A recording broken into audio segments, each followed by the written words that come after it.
Hello and welcome to this video, in which I'll be telling you about my top 16 songs for Benidormfest 2025. A disclaimer. Israel shouldn't be allowed to participate at the Eurovision Song Contest 2025. The shortest and simplest reason being that I find the actions of the Israeli government to be abhorrent and their broadcaster isn't a separate entity.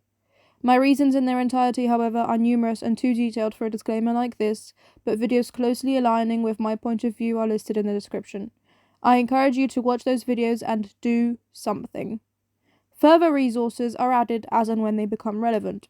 I'll stop addressing this when it no longer needs to be addressed. I do have some basic Spanish understanding, not loads, and I find it interesting that we get newcomers every year at Benidormfest. I wonder if that's an active decision on the side of the production, or if there's something bad happening behind the scenes when none of the artists do want to come back effectively. But I reckon it's probably a production thing, because Megara, for example, did want to come back last year, and even this year Aiko wanted to go with Kate but didn't get in. So I think it's probably on the production side that they want new people every year, which is interesting. I think that's a unique thing that Spain does. I'm currently in a hotel in Berlin at Christmas markets, hence the slightly unusual setup. That's all the things that I've got to say before I listen to the songs. I'll listen to the songs now and give you my thoughts about them in a moment. Okay, I've listened to the songs now, and in all honesty, they were a bit of a drag.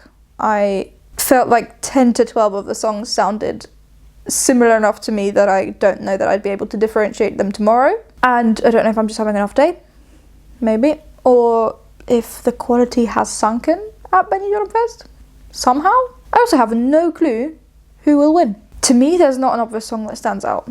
Maybe the staging can change everything, but right now, I don't see a clear winner. On the plus side, though, I do like the strong visual identity that Benidormfest has got going. Rabin is looking at me through a mirror. On the plus side, I do like the strong visual identity that Benidormfest has got going for themselves. Everyone gets a little logo and it's all moving a bit, and fun colours, and the colours I think stay more or less the same every year. I will go through all 16 songs, but I'll only say a line or two about each of them because none of them inspired me so much. Upon first listen to the studio version, who knows, maybe the stage performances will be brilliant, maybe on another day I would have loved one of the songs or a few of them. But as it stands, in my 16th spot I've got VIP by Hola Cabello. To me, it's just too boring and electronic. I don't really like electronic stuff, and I know it's fairly high up in the rankings because I did have a peek at them, but to me it's not my kind of thing at all, unfortunately. In my 15th spot I've got I'm a Queen by Mel Omana. There's an impressive note in it, but the difference between the look and the voice just puts me off a bit, and I'm not sure the change ups within the song make much sense. It doesn't work for me. In the 14th spot I've got La Pena by De Teresa, which had weird Italian in it and just had modern lyrics, but I zoned out and it felt like there was too much auto-tune, and it also felt really long. I don't know. It frustrated me, but that's just my first studio listen. Maybe things will change. In my 13th spot I've got La Casa by Celine Van Heel, which had some fun trumpets in it, but it felt pretty weak to me and it would need a great staging to do anything, in my opinion. In my 12th spot I've got Unana by Daniela Blasco, which picked up a bit for me, and it had a very intense last pre-chorus. It's okay to sway to, but it didn't convince me for anything beyond that.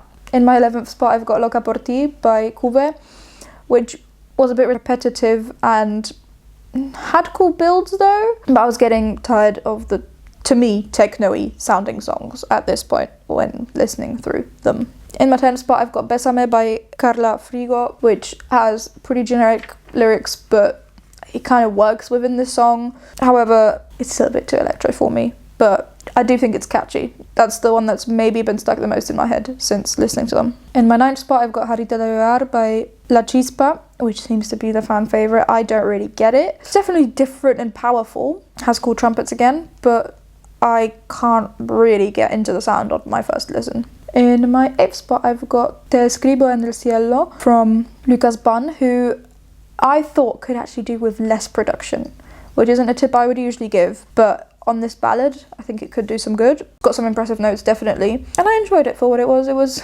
one of the more different sounding songs in this lineup, so I think that also gives it some extra points, but it was a nice enough ballad. In my 7th spot I've got Me Gustas Tu by Kingdom, which was really repetitive at some point, but it worked for me. It's pretty catchy. Feels like it could have belonged on Violetta. I wonder how many times I've mentioned Violetta on the channel now. It's fun. It also kind of feels like it might belong on Kids Bop, but it's catchy. And I think this could do with more production. Opposite problem to the previous song. In my 6th spot, I've somehow got Raggio di Sole by Mawot, which nobody else seems to enjoy. I do think it was strange, but Italian just has a way of buying my enjoyment. And it was a little bit incoherent, but somehow catchy, and it feels like a 90s disco thing. I don't know. It's wild. It's very strange. But for some reason, I enjoyed listening to it, so I've put it up in my 6th spot upon my first listen to the studio versions. In my 5th spot, I've got Amor Barato by Davide Alfonso. It was nice. It was musical, theatrical, dancey a little bit. It was nice to listen to. I didn't understand as many of the lyrics as with most of the other songs, so that threw me slightly, but I did enjoy listening to it. In my 4th spot, I've got No Lo Ves by Henry Semmler. It's a pretty and fairly basic ballad, but it's a pretty strong ballad. I don't know what he's got planned for the staging. Also was not expecting a ballad because he's kind of got an Eminem look going on, but I enjoyed my listen to it. This is my favourite of the ballads that we got. It's a nice enough ballad. I wouldn't be mad at Spain for sending No Lo Ves. In my 3rd spot, I've got Mala Feminista by Chica Sobresalto. I'm wondering if this is entirely satire. It is from what I understand. Maybe I'm misunderstanding things. Please do let me know if that is the case. But the chorus feels like a 90s Spanish version of Sabrina Carpenter, which was interesting to experience. Never thought I'd experience something like that. It's an interesting song and has lots of potential for the staging, so could do well. In my 2nd spot, I do somehow have Reinas from Sonia y Selena. I don't know. Feels nostalgic, and I understood like the entire chorus. It's just fun, I think. And I don't know that Spaniards would go for it again because it feels very much like a spiritual successor to Thora. Just this time there's 2 women singing. But I don't know, I think with the right staging and commitment, it could be really, really good. And if the commitment isn't quite there, it could be really, really bad.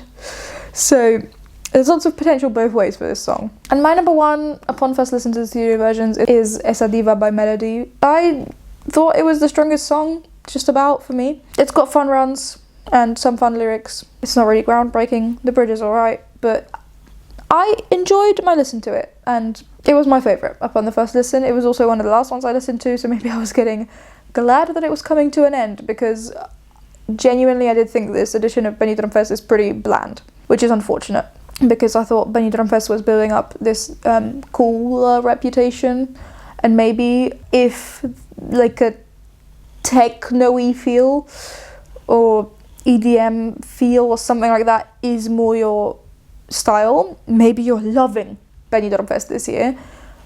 But for me, there was a lack of variety, which meant to me it felt like a bit of a drag to get through, because there was a lot of kind of music that I don't really listen to by myself. I do have no idea who will win though, but according to my Eurovision scoreboard, it is La Chispa, which would certainly be interesting. It's got a very different sound for Eurovision. It's got a lot of long, powerful notes in succession, which I don't think we get that often. 2nd spot is Carla Frigo, which is the song that I have been having in my head the most after listening to Besame, so that makes sense. And VIP is 3rd, which I don't love. I don't love that song. And they're all pretty close with points, and then there's a bit of a jump down to the rest. Right now, Mawot is in last place, and then Lucas Bun, both of whose songs I enjoyed more than the average Eurovision fan, I guess. I think it's very interesting to see what the staging will do to what happens with Benidormfest this year, because I think it's very, very open. I have no clue who will be winning.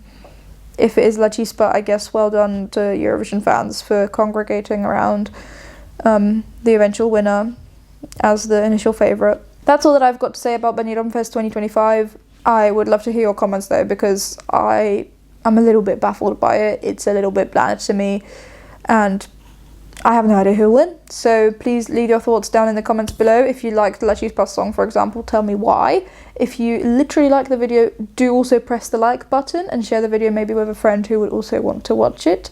Subscribe if you'd like to see more of my Eurovision 2025 and beyond content, and other than that, just thank you ever so much for watching the video itself. That's a great help as it is. I really do hope that you enjoyed it. That got something out of it. I'll see you in the next one, and that shows up on your feed. Bye!